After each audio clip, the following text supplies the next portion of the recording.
Charlie, talk a minute about building a site and building global reporting on the back, essentially, of a team of freelancers. Yeah. One of the great things about GlobalPost is you're all over the world. You got lots of young people and accomplished journalists both. One of the raps, at least if you read some of the popular press, and I know you push back on this because I got pushed back on, is that there's not enough money for a journalist to live on here. That's true. How do you build this on the back of a freelance model? Okay. Well, GlobalPost we launched about 15 months ago. And when we launched, I really share a lot of the same stories that Tina just told about what it was like to build this thing from the ground. We wanted to get in there, make it have a bold design, really highlight our writers, highlight photography, make it feel different, make it feel exciting, and build a team. Now, in building a team of foreign correspondents these days, we no longer have those traditional models of correspondents having full-time positions where they can come into a newsroom and know, as I was very lucky to experience, that when you get assigned overseas, everything is taken care of. That you will be a foreign correspondent for the Boston Globe, which will pay for your son's schools, in my case.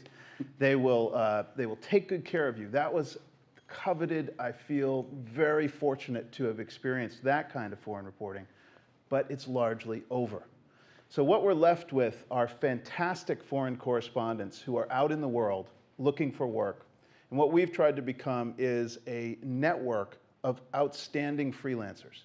So we've tried to build a team of some of the best foreign correspondents who are out there in the world. And for example, Jean McKenzie, who is our Kabul correspondent, is a great example of the kind of correspondent we have. Jean is also with the Institute for War and Peace Reporting, and she has a full-time contract with them, and she also reports for us as well. So she spends a lot of her time in Afghanistan teaching young Afghans how to be reporters. She gets paid for that.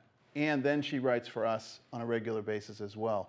We have correspondents like Michael Goldfarb, longtime National Public Radio correspondent in London, who's also writing books. We've tried to become an outlet that really recognizes that the future of being a foreign reporter is going to be you're an entrepreneur. You're going to have to recognize that you need to think entrepreneurially and consider GlobalPost you're really the base of what you do. This can be a grounding, a steady gig where we give people a retainer to write 4 stories a month. And then we have a budget for special projects and for enterprise reporting where we can really step it up if you have a great idea and you need more resources. So right now we have 70 correspondents in 50 countries. Our business model we can discuss, but briefly, we have 3 revenue streams because we are for-profit. We're advertising as one of the revenue streams. Syndication, which has done very well. We've had 30 newspapers with whom we now syndicate.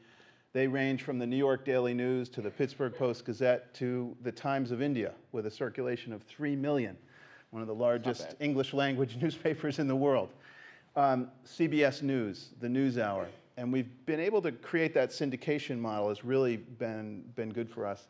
The third one is membership, which is an invitation to say to people, look, great journalism costs money. We want to invite you to be part of GlobalPost. Become a member. There are added services that you get with that, and we can discuss them later, but this membership model. We're very excited about our traffic. We've had very steady traffic growth of approximately 30% month on month, which really suggests that maybe people do care about international news. That despite all of these studies that suggest no one wants to read international news, I think people want to know about the issues we face, so many of which are global in nature. And when you approach it differently than just international news, but you say, do you want to know about climate change? Because we can have our correspondents look at that issue from 50 different countries, 70 different writers. So our traffic is now closing in on 1 million uniques per month, which far exceeds the goals we had for our first year. And we're very excited about where we're headed.